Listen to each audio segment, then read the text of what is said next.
ოქტომბრის შავი ზღვის დაცვის საერთაშორისო დღეა საქართველოსთვის. შავი ზღვის ეკოსისტემის შენარჩუნება პრიორიტეტულია. გარემოს ეროვნული სააგენტო ბიომრავალფეროვნებასა და წყლის ხარისხს მუდმივად აკვირდება, ხოლო გარემოს დაცვითი ზედამხედველობის დეპარტამენტი ზღვაზე სახელმწიფო კონტროლს ახორციელებს.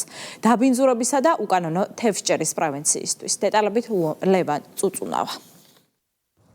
შავ ზღვაზე ზრუნვა გარემოს დაცვისა და სოფლის მეურნეობის სამინისტროსთვის პრიორიტეტულია, რისთვისაც სამინისტროს შესაბამისი უწყებები არაერთ მნიშვნელოვან ღონისძიებას ახორციელებენ. გარემოს ეროვნული სააგენტო უწყვეტ რეჟიმში ყოველთვიურად უკვე 14 წერტილში ატარებს შავი ზღვის წყლის ხარისხის მონიტორინგს და განსაზღვროს ზღვის წყლის პარამეტრებს. სინჯების აღება წარმოებს სარფიდან ანაკლიამდე. აღებული სინჯების ტრანსპორტირება ხდება გარემოს ეროვნული სააგენტოს ატმოსფერული ჰაერის წყლისა და ნიადაგის ანალიზის ლაბორატორიაში და აღნიშნულ ლაბორატორიაში სინჯებში განისაზღვრება სხვადასხვა ფიზიკურ-ქიმიური მაჩვენებლები, მათ შორის ასევე მნიშვნელოვანია აღნიშნოთ, რომ განისაზღვრება მძიმე მეტალების შემცველობა, ნავთობის ჯამური ნახშირწყალბადების და პოლიარომატული ნახშირწყალბადების შემცველობა. გარემოს ეროვნული სააგენტო შავი ზღვის ბიომრავალფეროვნებასაც იკვლევს. სააგენტოს მიერ ყოველწლიურად ტარდება საქართველოს შავი ზღვის აკვატორიაში სამეცნიერო კვლევები, რომელიც მიზნად ისახავს საქართველოს საზღვაო წყლებში თევზის რესურსების შეფასებას და თევზების მარაგების დადგენას.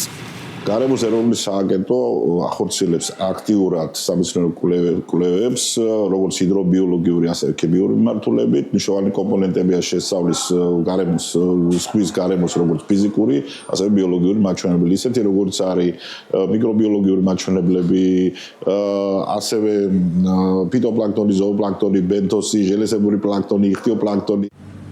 წყლის დაბინძურების მინიმუმამდე დაყვანის, ასევე უკანონო თევზჭერის ფაქტების პრევენციის, აღკვეთისა და გამოვლენის მიზნით გარემოს დაცვითი ზედამხედველობის დეპარტამენტის შავი ზღვის დაცვის კონვენციური სამმართველო შავ ზღვაზე უწყვეტ სახელმწიფო კონტროლს ახორციელებს. მიმდინარე წელს ბათუმისა და ფოთის განყოფილებების თანამშრომლებმა 203 გემი შეამოწმეს. გამოვლენილია 31 სამართალდარღვევა, მათგან 12 გემიდან ან სხვა მცურავი საშუალებიდან ზღვის დაბინძურების ფაქტია. ბოლო წლებში საკმაოდ შემცირდა გემების მიერ ნავთობშემცველი წყლებით დაბინძურების ფაქტები.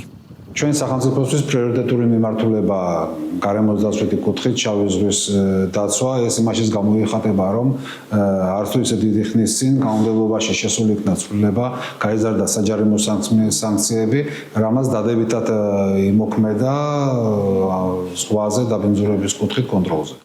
შავი ზღვის დაცვის საერთაშორისო დღე 1996 წლიდან მას შემდეგ აღინიშნება, რაც შავი ზღვის აუზის 6 ქვეყნის წარმომადგენელმა სტამბულში ხელი მოაწერა შავი ზღვის დაცვის სტრატეგიულ გეგმას.